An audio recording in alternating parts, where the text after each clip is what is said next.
Good afternoon and welcome back to Prime of Midlife. It's Saturday afternoon and today we are talking consequences. And how that started in my head was after last week's videos about the resilience, etc. I got out my little notepad and I was thinking of if we have a power cut, it's all well and good saying, yep, I've got my torch, I've got my lights, etc. If it lasts for any length of time, what are we going to eat? Now, I know that I have stalked some basics, and normally, if someone had said, how do you start stocking for stocking food in case of things, I'd be like pasta, rice, things like that, so that you've got the makings of a meal and they're cheap to start with. But you have to cook them. And if there's a power cut and you don't have cooking facilities, or maybe you've only got like candles or a little stove or something to try and cook with. So, excuse me. So there I was thinking, well, obviously you get like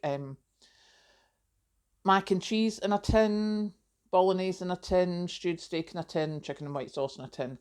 All of those can be eaten cold, or you could heat them up over candles if you had to, like over a load of tea lights. Um, the other things that I was thinking of was, fruit that's tinned, anything like that. And I was like, that's a completely different thing that you have to think of. And then, somewhere a few days ago, I've got it on the computer here, there was a report talking about obesity, and I remember getting really quite cross about it. And I've just pulled it up, and it says here Britain's weight problem costs almost 100 billion a year. The growing prevalence of people being overweight is an absolute public health disaster. Now, funnily enough, the cost has soared from 58 billion in 2020 to 98 billion. It's from 2020. Wonder what happened then to make those costs rise so much. And then after that, I wonder what else happened to make the costs rise so much. Now, for us who are trying to cut our costs, trying to keep ourselves with a stock so that we're not caught out, etc., etc., things like your air fryer that uses less electricity has been brilliant because it costs an awful lot less to put something in an air fryer than it does in an oven.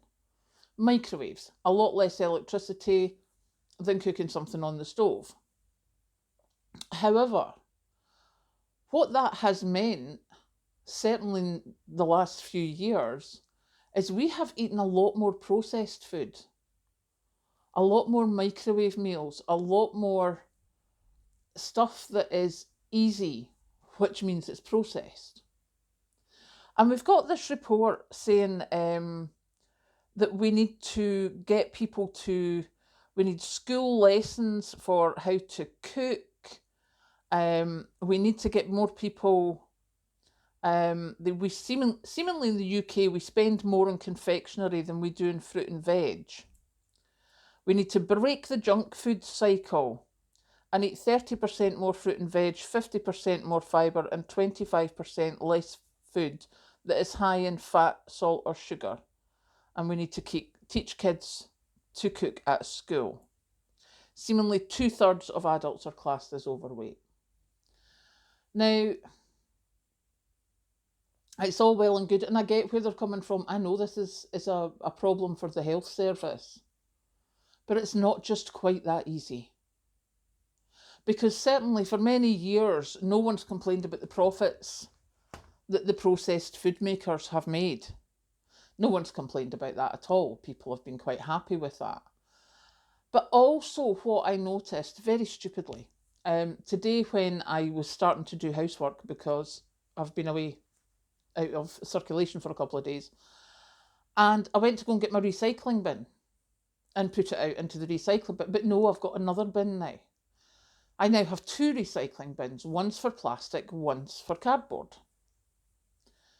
And they sit outside in the garden and we put them out once a week. And I have my recycling bin in the house. I now need 2 recycling bins. And I'm like, that's more time I need to waste. And it really annoys me that we're getting told we need to do these things. We're getting told we need to cook more. We're getting told we need to eat more fresh fruit and veg. People are working more because they're not making enough in wages. They're travelling further. They're commuting. I mean, there was a thing about the low traffic networks in London. Your 15-minute bus journey now takes 45 minutes because of the low traffic networks. Our time is getting taken away from us. So that for many of us who are working, all we do is we go to work, come back and crash. And that's where the processed food has come in. And it's been a godsend for many, but now that's seemingly the bad thing. Do you know, like eggs were the bad thing before? And it just irks me. Like, how much more do you want us to give up? Because if you want us to cook food from fresh, we need to have it available, we need to have it affordable, and we need to have the time to be able to cook. Because not everyone can take a whole weekend to prep their food, wash their clothes, get the school stuff ready for the kids, etc., etc. We are getting time taken away from us. And I don't think that's a good thing. So yeah, I'm sorry if I'm not making sense, but I know what I mean, and hopefully it's come through to you what I'm trying to say. Because I just think it's wrong that,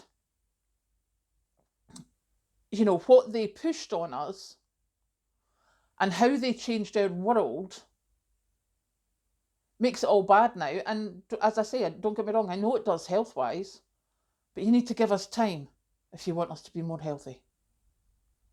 Instead of working us so hard. Instead of having longer shifts, people working 2 jobs, etc., etc. So yeah, that's my thing for today. What I do want to say before I go though, thank you so much, everybody. Thank you for your support for Patrick. It was his father's funeral we were at yesterday. It was a beautiful send-off. So thank you for all those kind words. He's doing fine, just getting himself together. So I will leave you now and I will go and do some cooking. Catch you later.